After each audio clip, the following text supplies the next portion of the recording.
हरे कृष्णा। सभी भक्तों का स्वागत है आज की संध्याकालीन क्लास में। हम लोग कुंती महारानी की प्रार्थनाओं के ऊपर में चर्चा कर रहे हैं।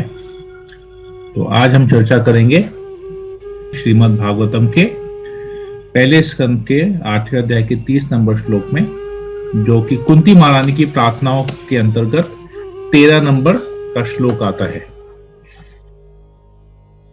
जन्म कर्म च विश्वात्मन अजस्या कर्तुर आत्मना तीयन निर्ऋषिषु यादवषु तद अत्यंत विडंबनम। कुंती महारानी कहती है, हे विश्वात्मा, यह सचमुच ही चकरा देने वाली बात विडंबना है कि आप निष्क्रिय रहते हुए भी कर्म करते हैं और प्राण रूप तथा अजन्मा होकर भी जन्म लेते हैं। आप पशुओं, मनुष्यों, ऋषियों तथा जलचरों के मध्य अवतरित होते हैं। सचमुच ही यह चकराने वाली बात है। तो ये विडंबना शब्द वापस से यहाँ आता है। हमने जो इसके पहले वाले श्लोक में जब कल चर्चा किया था, उसमें भी ये वर्ड आता है विडंबनम। तो ये कंफ्यूजिंग है। अभी भी कुंती महारानी प्रार्थना करती है, ये अभी भी ये चकरा देने वाली बात है कि आप अजन्मा हैं, फिर भी आप जन्म लेते हैं। आप निष्क्रिय रहते हुए भी कर्म करते हैं। आप सबके मध्य आते हैं। आप कभी पशु के बीच में आते हैं, कभी मनुष्यों के बीच में आते हैं, कभी ऋषियों के बीच में आते हैं, कभी जलचरों के बीच में आते हैं। ये सब आप अवतरित होते हैं इनके बीच में। तो ये सब चकरा देने वाली बात है। तो इसको आज हम लोग थोड़ा सा समझने का प्रयास करते हैं। तो विश्वात्मना जो वर्ड है, इसका अर्थ है कि ये विश्व के आत्मा, मतलब विश्व की शक्ति, जो पूरे ब्रह्मांड की प्राण शक्ति कृष्ण है। कुंती महारानी कहती है विश्वात्मना शब्द का अर्थ यह है कि ब्रह्मांड की प्राण शक्ति कहकर कुंती महारानी कृष्ण को संबोधित कर रही है। तो हम लोग जितने भी यहाँ पर जीव हैं, हम सब में एक प्राण शक्ति है और वो प्राण शक्ति आत्मा होती है। तो जब ये आत्मा शरीर से निकल जाती है तो शरीर केवल एक मैटर, डेड मैटर रह जाता है। परंतु जब इस शरीर में आत्मा होती है तो ये शरीर कार्य करता है। सारे कार्य इसीलिए होते हैं जब तक ये प्राण शक्ति इस शरीर में अंदर है। परंतु यहां पर कृष्ण को क्या बताया? विश्वात्मना, ब्रह्मांड की प्राण शक्ति। तो वो परम शक्ति, परम प्राण शक्ति कृष्ण है। तो हम लोग जो है, हम लोग इसलिए भगवान के अंश हैं। तो जिस प्रकार भगवान सब चीज के उद्गम है, सब चीज के सोर्स है, तो हम लोग में भी जो प्राण शक्ति, हम लोग जो आत्माएं हैं, भगवान परम आत्मा है और हम लोग जो आत्मा है सब भगवान से आते हैं। भगवान की शक्ति है हम लोग, और भगवान सबके पूरे ब्रह्मांड के प्राण शक्ति वो है। तो हम लोग देखते हैं कि जैसे हम लोग जो है, अगर हम लोग कंपेयर करते अपने आप को, तो हम भगवान के अंश हैं। इस प्रकार 84 लाख योनियां हैं और अनंत जो है जीव आत्माएं हैं जो इन 84 लाख योनियों में भ्रमण कर रहे हैं। मनुष्य हैं, पशु है, जलचर है, आकाश में उड़ने वाले पंछी हैं, जमीन में रेंगने वाले कीड़े हैं। तो अनेकों अरबों खरबों जीव आत्माएं हैं जो इस 84 लाख योनियों में भ्रमण कर रहे हैं। तो अगर हम मनुष्य योनि के बारे में ही केवल सोचें, तो मनुष्य योनि में भी कुछ लोग ऐसे होते हैं मनुष्य में जो कि बहुत बुद्धिमान होते हैं और बहुत अद्भुत सी कुछ वो लोग क्रिएशन करते हैं। जिस प्रकार साइंटिस्ट होते हैं, इंजीनियर्स होते हैं, वो लोग कुछ नया, हमेशा कुछ ना कुछ नए चीज की खोज में लगे रहते हैं और जब कोई वो लोग कुछ नया आविष्कार करते हैं या नया कुछ मॉडल बनाते हैं, नया कुछ डिजाइन बनाते हैं, तो लोग उनको देख के, उस डिजाइन को, उस मॉडल को, उस आविष्कार को देख के आश्चर्यचकित हो जाते हैं और उनकी वाहवाही करते हैं कि कितना बुद्धिमान व्यक्ति है, या कितना उसमें गुण है, कितनी कला है जिससे उसने ये इतनी अच्छी चीज बनाई। तो हम लोग सोचिए, अगर एक व्यक्ति में इतना पावर है कि वो कुछ बना सके, वो भी कलयुग के एक जीव में इतना पावर है, तो अब आप समझ सकते हैं कि दूसरे युगों में, जो द्वापर युग या त्रेता युग या सतयुग के जो जीव होंगे, वो लोग कितने उनमें ये कलाएं होंगी, या उनमें भी कितना पावर हुआ होगा, वो लोग कुछ ऐसा अद्भुत कार्य कर सके। तो इसी प्रकार के एक मुनि है, कर्दम मुनि। कर्दम मुनि के बारे में आप लोगों ने सुना होगा। भगवान जब कपिल देव के अवतार में यहाँ पर आए थे, तो उन्होंने कर्दम मुनि और उनकी वाइफ देवोती के गर्भ से भगवान ने कपिल देव के रूप में अवतार लिया था, और उन्होंने पूरा सांख्य फिलॉसफी देवोती को सुनाया था। तो कर्दम मुनि बहुत महान मुनि थे। तो इतने महान और इतने तपस्वी थे वो कि देवोती, जो स्वयंभू मनु की पुत्री थी देवोती, उन्होंने अपने पिताजी से कहा था कि मुझे कर्दम मुनि से विवाह करना है। तो स्वयंभू मनु जाते हैं। देखिए, मनु जो 14 मनु होते हैं उसमें से एक स्वयंभू मनु आते हैं, और मनु से ही सारे मानव आते हैं। तो उन्होंने जो है इनके पास गए, कर्दम मुनि के पास। तो समझ सकते हैं, जब मनु किसी ऋषि मुनि के पास जाते हैं और अपनी कहते हैं कि मेरी पुत्री आपसे विवाह करना चाहती है, वो तो पूरे विश्व के राजा थे स्वयंभू मनु। तो उन्होंने जब कहा, तो सोचिए कर्दम मुनि का भी क्या लेवल होगा, जिसमें ये राजा स्वयंभू मनु खुद जाते हैं उनके पास अपनी पुत्री का हाथ लेके, विवाह का प्रस्ताव लेके। तो कर्दम मुनि का विवाह हो जाता है देवोती से, परंतु क्योंकि कर्दम मुनि एक ऋषि है, तपस्या का जीवन जीते थे, तो देवोती भी उसी प्रकार उनके साथ तपस्वी बनके, एक तपस्वी पति थे, और वो उसी प्रकार से उसी स्टेट में उन्होंने अपने पति की सेवा की। जब उसने अपने पति की सेवा की, उस हिसाब से तपस्या किया, तो वो बहुत दुर्बल हो गई थी। तो कर्दम मुनि ने जब उनको देखा, तो उनको उनके ऊपर कृपा हुई, उनको उनके ऊपर दया आई कि तुम तो राजा की पुत्री हो, परंतु तुमने मेरे साथ जो है विवाह किया, और मैं तो वैसा हूं नहीं, मैं तो एक साधारण सा ऋषि हूं, तपस्वी हूं। तो तुम्हें तो पूरा राजमहल जैसा, रानी जैसा ऐश्वर्य देना चाहिए, परंतु मैं तुम्हें कुछ दे नहीं सका। परंतु तुम्हारी ये इच्छा है, मैं तुम्हें ये अपॉर्चुनिटी नहीं दे सका। तो तुमको ये कुछ कंफर्ट्स मिलने चाहिए, क्योंकि तुम राजा की पुत्री हो, रानी बनने का तुम्हारा हक है। तो तुमको मैं वैसे कंफर्ट्स नहीं दे पाया, वैसे ऐश्वर्य नहीं दे पाया, वैसा ऑप्युलेंस नहीं दे पाया। तो मैं चाहता हूं, अब मेरी इच्छा है, क्योंकि तुमने एक आदर्श पत्नी के रूप में मेरी सेवा की है, तो मुझे भी एक आदर्श पति बनना है, ताकि मैं तुम्हें सारी सुख सुविधाएं मैं तुम्हें दे सकूं। तो कर्दम मुनि क्या करते हैं, अपनी योग शक्ति से वो पूरा एक एरोप्लेन बनाते हैं, हवाई यान बनाते हैं, और उसमें क्या करते हैं, पूरा एक शहर जितना एक विशाल नगरी का निर्माण करते हैं। हवा में एक वायुयान बनाते हैं, और उसमें एक पूरी नगरी का, विशाल नगरी का निर्माण करते हैं, जिसमें एक बहुत बड़ा एक राजमहल बनाते हैं, और उसमें नौकर चाकर रहते हैं, झील होते हैं, झरने होते हैं, रास्ते होते हैं पूरा। और ये कोई साधारण यान नहीं था, इतना बड़ा साइज था कि उसमें एक प्रॉपर एक सिटी फिट हो जाए, इतना बड़ा यान था वो, वायुयान इतना बड़ा था।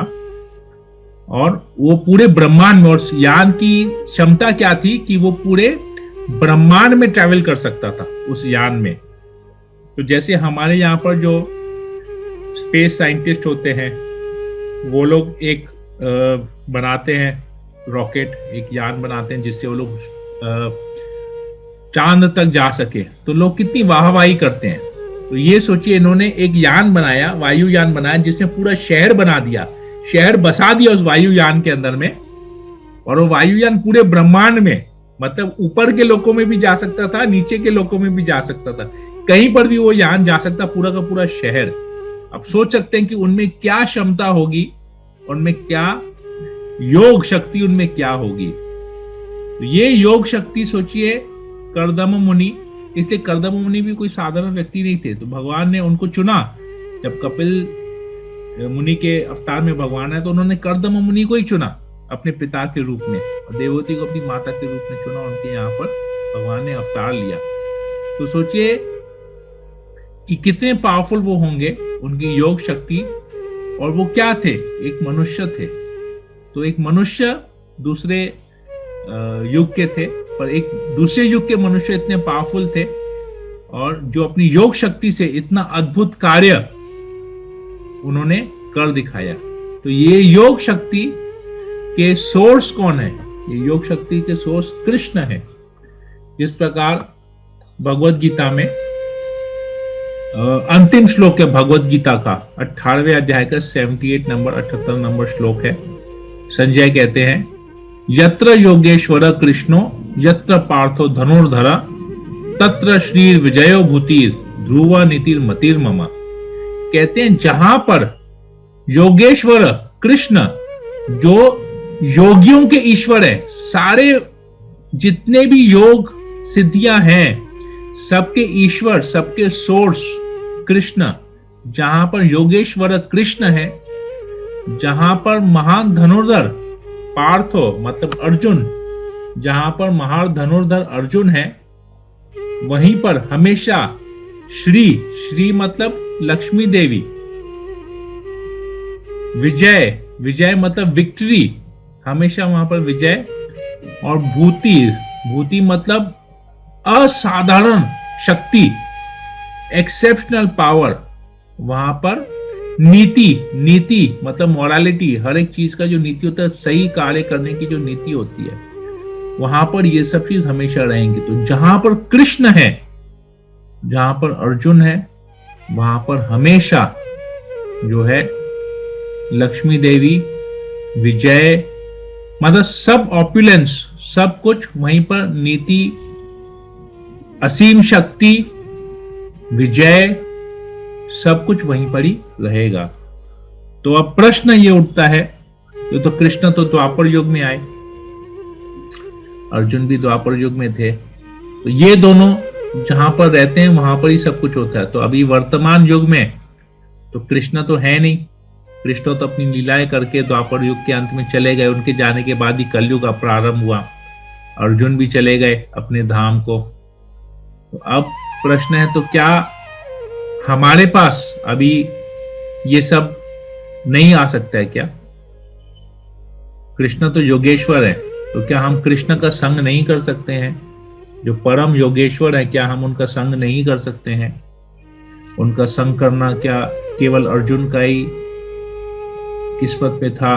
अर्जुन की योग्यता थी उनका संग करने की, तो हम लोग कैसे कृष्ण का संग कर पाएंगे? कलयुग के जीवों के, बद्ध जीवों का कैसे कृष्ण का संग कर पाएंगे? चैतन्य महाप्रभु बताते हैं कलयुग में कृष्ण का संग कैसे किया जाता है। कहते हैं, नाम नामकारी बहुधा निज सर्वशक्ति सत्ता अर्पिता नियमित स्मरण काल एतादृशी तव कृपा भगवान ममापि दुर्दैवमी दिशा में हाजनी नानुराग। ये चैतन्य महाप्रभु के शिक्षा अष्टकम में श्लोक आता है। कहते हैं, नाम नामकारी बहुधा निज सर्वशक्ति। तो चैतन्य महाप्रभु कहते हैं कि भगवान में, अपने नाम में नाम के हर एक अक्षर में अपनी पूरी शक्ति, बहुधा निज सर्व शक्ति, अपनी पूरी शक्ति भगवान ने अपने नाम में डाल दी है। और भगवान इतने दयालु हैं कि उन्होंने पवित्र नाम के रूप में अपनी सारी शक्ति डाल दी है। और क्या कहा है उसका शक्ति डालने के बाद क्या किया? तत्ता अर्पिता नियमित स्मरणे न काल। तो उसको कीर्तन करने में, उस नाम का जप करने में, उस नाम का कीर्तन करने में कोई भी व्यक्ति किसी भी स्थिति में उसको कर सकता है। उसके लिए कोई टाइम बाउंडेशन नहीं है कि आपको ब्रह्म मुहूर्त में ही करना है, आपको इस समय से इस समय तक ही करना है। न काल, कोई टाइम बाउंडेशन नहीं है। आप कभी भी, कहीं पर भी, किसी भी अवस्था में, किसी भी स्थिति में, किसी भी सिचुएशन में बैठ के भगवान के नाम का उच्चारण कर सकते हैं, भगवान के पवित्र नाम का जप कर सकते हैं, भगवान के दिव्य नाम का कीर्तन कर सकते हैं। तो ये जब हम ये करेंगे तो जब, क्योंकि भगवान ने अपनी सारी शक्ति डाल दी, तो मतलब भगवान ने जो योग, सारे योग के ईश्वर है, योगेश्वर हैं, तो सारी सिद्धियां जिनसे आती है, तो वो अपने नाम में भी सारी सिद्धियों को डाल दिया है। हम लोगों को लगता होगा कि ये थोड़ा सा एग्जैजरेटेड, बड़ा चढ़ा के बोला जा रहा है, परंतु ये सच है। क्योंकि भगवान खुद यहाँ पर देखिए, हम लोग प्रैक्टिकली अगर इसको सोचेंगे ना, तो अगर हम सोचते हैं कि हमको कभी कोई तकलीफ होता है, सबके साथ ऐसा इंसिडेंट हुआ होगा पर्सनल, कभी भी हम किसी सिचुएशन में, किसी तकलीफ में, किसी बीमारी में पड़ते हैं, तो हम उसका सलूशन क्या मंदिर जाते हैं, भगवान का दर्शन करके भगवान के सामने बोलते हैं, या वहीं पर ही बैठ के भगवान का नाम लेते हैं? तो हम जैसे जिस भी परिस्थिति में हम रहते हैं, जिस भी अवस्था में रहते हैं, जिस भी सिचुएशन में, जगह में हम रहते हैं, हम वहीं पर ही बैठ के तुरंत भगवान का नाम उच्चारण करते हैं। तो तुरंत हमको थोड़ा सा उससे जो है स्टेडीनेस आता है, स्थिरता आती है, हमारा मन विचलित जो हो रहा होता है वो एक जगह आके शांत हो जाता है। तो क्यों ऐसा होता है? हम तो मंदिर गए नहीं, हमने तो जाके भगवान का विग्रह रूप का, श्री विग्रह का दर्शन नहीं किया, केवल भगवान का नाम उच्चारण किया, और हमारा प्रॉब्लम का थोड़ा सा कुछ समय तक वो सॉर्ट आउट हो गया, सॉल्व हो गया, या टेम्पोररी कुछ ऐसा हो गया। तो सोचिए, भगवान के नाम में इतनी शक्ति है, तो भगवान से अभिन्न है, भगवान का नाम भगवान से अभिन्न है। जितना भगवान कहते हैं कि मैंने अपने नाम में अपनी पूरी शक्ति डाल दी है, इसको समझने का एक बहुत सुंदर है, भगवान की लीला में ये आता है। हम लोग सब लोग जानते हैं, भगवान रामचंद्र जब वानर सेवा सेतु बंधन कर रही थी, और हर एक पत्थर में भगवान राम का नाम लिख के वो लोग जैसे ही उसको फेंक रहे थे सागर में, तो वो पत्थर वहां तैर रहा था, पत्थर डूबा नहीं। तो भगवान के नाम में कितनी शक्ति है कि उस पत्थर को भी वो तैर रहे थे, वो पत्थर उसमें। तो भगवान रामचंद्र ने भी बोला कि ठीक है, ला एक पत्थर मैं भी फेंकता हूं उसमें। तो भगवान रामचंद्र ने एक पत्थर उठाया, लेकिन वो पत्थर जैसे उन्होंने जल में रखा, उस सागर में रखा, वो पत्थर अंदर डूब गया। तो सब लोग हैरान हो गए, चकित हो गए। क्यों ऐसा हुआ? क्योंकि उस पत्थर में राम का नाम नहीं लिखा हुआ था। हालांकि भगवान ने ही खुद ही रखा, परंतु वो डूब गया। तो इससे पता चलता है कि भगवान के नाम में, भगवान ने अपने से ज्यादा शक्ति भगवान ने अपने नाम में डाल दी है। राम लिखा हुआ पत्थर तैर गया, लेकिन भगवान रामचंद्र ने जो पत्थर रखा वो डूब गया। ये बहुत, इससे आप समझ सकते हैं कि भगवान का नाम, ये जो हम लोगों को चैतन्य महाप्रभु की कृपा से, श्रील प्रभुपाद की कृपा से जो हम लोग को ये हरे कृष्ण महामंत्र मिला है जप करने के, अपने गुरु की कृपा से, तो सोचिए इसको अगर हम जप करते हैं नियम से, तो कितना इसका पावर है। तो कहते हैं एतादृशी तव कृपा भगवान ममापि, कहते हैं हे प्रभु, आप मुझ पर इतने दयालु हैं कि मुझे अपना सानिध्य प्रदान करने के लिए सदैव तत्पर रहते हैं। एतादृशी तव कृपा भगवान ममापि, हे भगवान, हे प्रभु, आप अपनी कृपा देने के लिए, अपना सानिध्य प्रदान करने के लिए हमेशा सदैव तत्पर रहते हैं।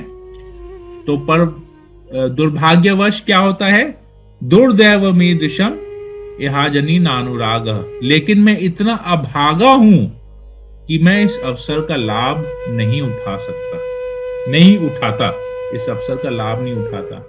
तो ये प्रैक्टिकल है, बहुत सही ये प्रार्थना है, क्योंकि हम लोग दिन भर में हम लोग देख सकते हैं कि हम लोग कितने दूसरे लोगों के साथ कितनी चर्चा करते हैं, कितने अन्य अन्य बातों पे, अन्य अन्य विषयों पे हम लोग बातें करते हैं, फोन में करते हैं, व्हाट्सएप में करते हैं, और कहते, जब हम लोग कहते हैं कि 16 माला करो, 6 माला, 8 माला, 10 माला, 16 माला, पर वो जब करने का समय नहीं है, किंतु बाकी सब कार्य करने का समय है।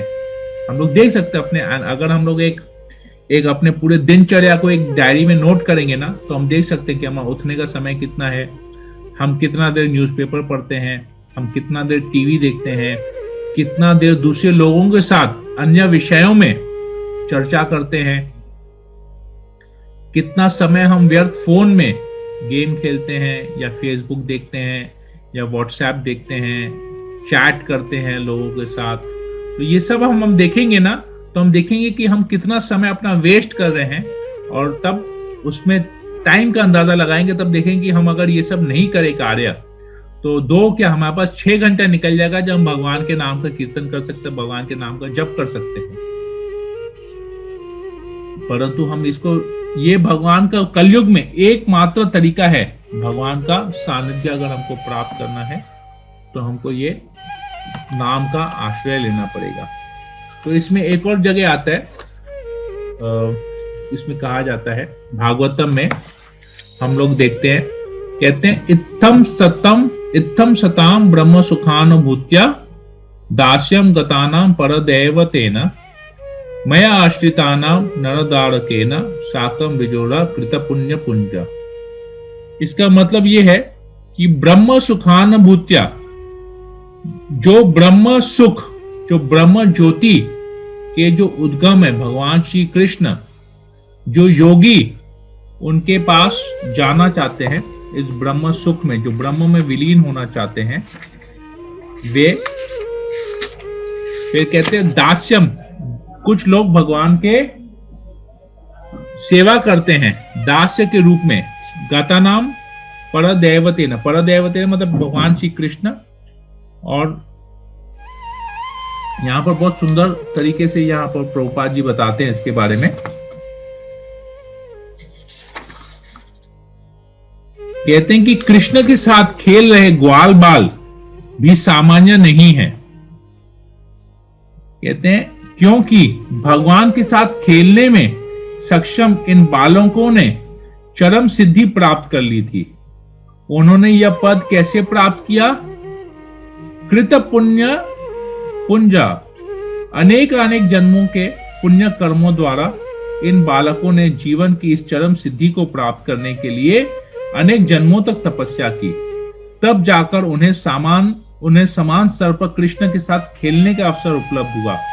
वे ये नहीं जानते कि कृष्ण भगवान है और वृंदावन लीला का यही स्वभाव है।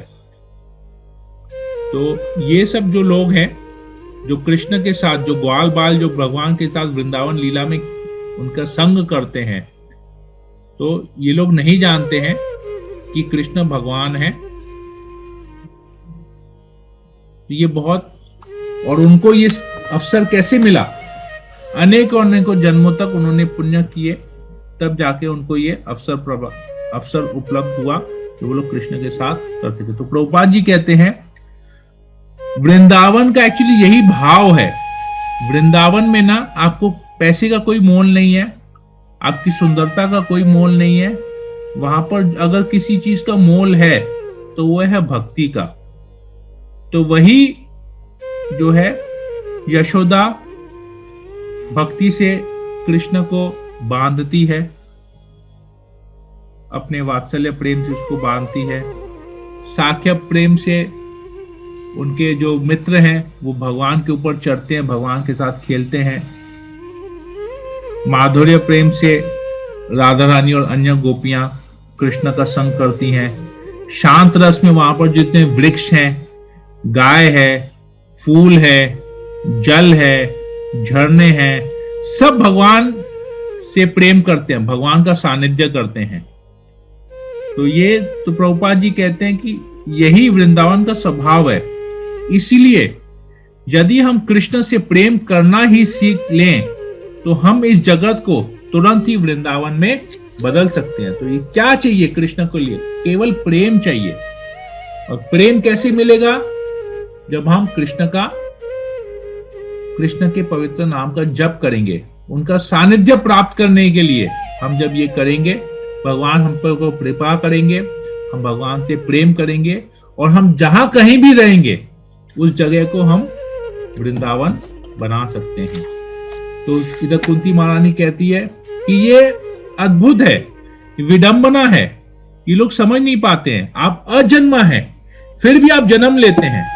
तो कुछ जो साधारण लोग हैं यहाँ पर बहुत सारे बताते हैं, त्रेयन भगवान अब कहां पर? नर के बीच में, मतलब मनुष्य के बीच में जन्म लेते हैं, ऋषियों के बीच में जन्म लेते हैं, जलचरों के बीच में जन्म लेते हैं, पशुओं के बीच में जन्म लेते हैं। तो पशुओं के बीच में भी भगवान जन्म लेते हैं, सूकर रूप में आते हैं, वरादेव के रूप में आते हैं, ऋषियों के जलचरों के रूप में जो है मत्स्य अवतार लेके आते हैं, कूर्म अवतार लेके आते हैं। तो ये सब विडंबना है, क्योंकि भगवान तो अजन्मा है और भगवान जो है निष्क्रिय हैं परंतु कार्य भी करते हैं। तो भगवान ये जिस अवतार में आते हैं, भगवान उस अवतार के लिए जो कार्य होता है भगवान उस कार्य को करते हैं। हालांकि इन सब कर्म फलों से भगवान ऊपर है, भगवान को कर्म करने की जरूरत नहीं है। कर्म तो हम लोग जैसे जीवों को करना पड़ता है, क्योंकि हमको कुछ चाहिए। अगर हम कर्म करना बंद कर देंगे तो हम में अपूर्णता है, हम इम्परफेक्ट हैं, हमें किसी चीज की खामियां हैं, उस खामी को पूरी करने के लिए हम कर्म करते हैं। जैसे हमको भूख लगता है, तो भूख लगने के लिए मतलब भूख हमको क्यों लगा? भगवान तो आत्माराम है, भगवान अपने आप को अपने आप तृप्त कर सकते हैं, पर हम क्या अपने आप को तृप्त कर सकते हैं? अपने आप सोच के ही नहीं। हमको भूख लगेगा, उस भूख को मिटाने के लिए हमको भोजन चाहिए, भोजन के लिए हमको पैसा चाहिए, पैसे के लिए हमको कार्य करना पड़ेगा, कर्म करना पड़ेगा। तो हम कर्म करते हैं, हम उस कर्म से पैसा इकट्ठा करते हैं, उससे भोजन लेते हैं, फिर उसको खाते हैं, फिर अपने आप को तृप्त करते हैं, और ये साइकिल हमेशा हमारा चलता रहता है। तो हम अपनी इच्छा के अनुसार हम किसी योनि में जा नहीं सकते हैं अपनी मर्जी से। हमारा जैसा मनोवृत्ति रहेगा, हमको प्रकृति के द्वारा वैसा शरीर मिलेगा। लेकिन भगवान अपनी इच्छा से कूर्म के रूप में अवतार लेते हैं, नरसिंह देव के रूप में अवतार लेते हैं, वामन देव के रूप में अवतार लेते हैं। ये भगवान अपनी मर्जी से आते हैं। शूकर के रूप में, वरादेव के रूप में भगवान अपनी मर्जी से आते हैं। भगवान को कोई बांध नहीं सकता है, भगवान मजबूर होके नहीं आते हैं, भगवान अपनी इच्छा से, स्वेच्छा से यहाँ पर आते हैं। इसलिए वो विश्वात्मन है, ये पूरे विश्व के लिविंग फोर्स, पूरे विश्व के आत्मा प्राण शक्ति कृष्ण ही है। तो ये सिमिलर चीज श्री गुरु ग्रंथ साहिब में अंग 1082 मतलब पेज 1082 उसमें कहते हैं, श्रीरंग बैकुंठ के वासी मचू कचू कुर्मू आज्ञा अवतरासी केशव चलत कढ़ी निराले कीता लोड़ी सो होइगा। कहते हैं श्रीरंग मतलब श्री मतलब लक्ष्मी देवी के साथ वो वैकुंठ में निवास करते हैं। श्रीरंग वैकुंठ के वासी, वो लक्ष्मी देवी के साथ निवास करते हैं वहां पर वैकुंठ में। मचू मतलब मछली के रूप में, कछू और कुर्मू मतलब कूर्म अवतार कछुआ के रूप में वो आते हैं। आज्ञा अवतरासी, तो ये सब रूप में भगवान यहाँ पर आते हैं। वे कहते हैं केशव चलत करी है निराले कीता लोरही सो होएगा। तो भगवान केवल इतने निराले हैं, उनकी लीलाएं इतनी निराली हैं, इतनी अनोखी हैं कि वो केवल मात्र इच्छा ही करेंगे, वो करने जाएंगे और वो अपने आप कार्य हो जाएगा।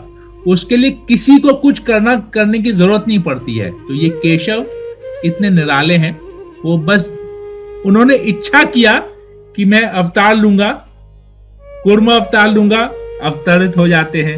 वो केवल इच्छा करते हैं कि मैं जो है मत्स्य अवतार लूंगा, वो मत्स्य के रूप में, जल के प्राणी के ऊपर जलचर के रूप में वो अवतरित हो जाते हैं, और उनके लिए कोई भी वो जो भी सोचेंगे वो अपने आप हो जाता है। अब हम लोग ऐसा नहीं कर सकते, हम लोग सोचेंगे तो हम लोग को फिर पूरा प्लान बनाना पड़ेगा कि ये कैसे करेंगे, ये कैसे करेंगे, ये कैसे करेंगे। तो ये सब इसमें, ये बहुत सुंदर ये है, इसमें बहुत भगवान के सारे अवतारों का, लीलाओं का ये पूरा एक वर्णन है इसके अंदर में। बहुत सारे, मैं तो केवल बीच का एक जो है मैंने इसको 8 नंबर लाइन इसका मैंने पढ़ लिया खाली।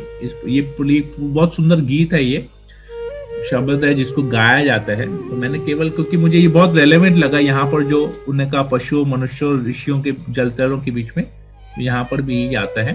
वो वैकुंठ के निवासी हैं, परंतु अपनी इच्छा से वो यहाँ पर मछली के रूप में, कूर्म के रूप में, सब रूप में वो अवतरित होते हैं। यहाँ आगे और भी है, निराहरी नरसिंह देव के रूप में भी आते हैं। सब कुछ इसमें दिया हुआ है लाइन से। तो ठीक है, तो फिर हम लोग इसको आज यहीं पर ही रखते हैं। हरे कृष्णा कृष्ण कृष्ण हरे हरे, हरे राम राम राम हरे हरे। श्रील प्रभुपाद की जय, समवेत भक्त वृंद की जय।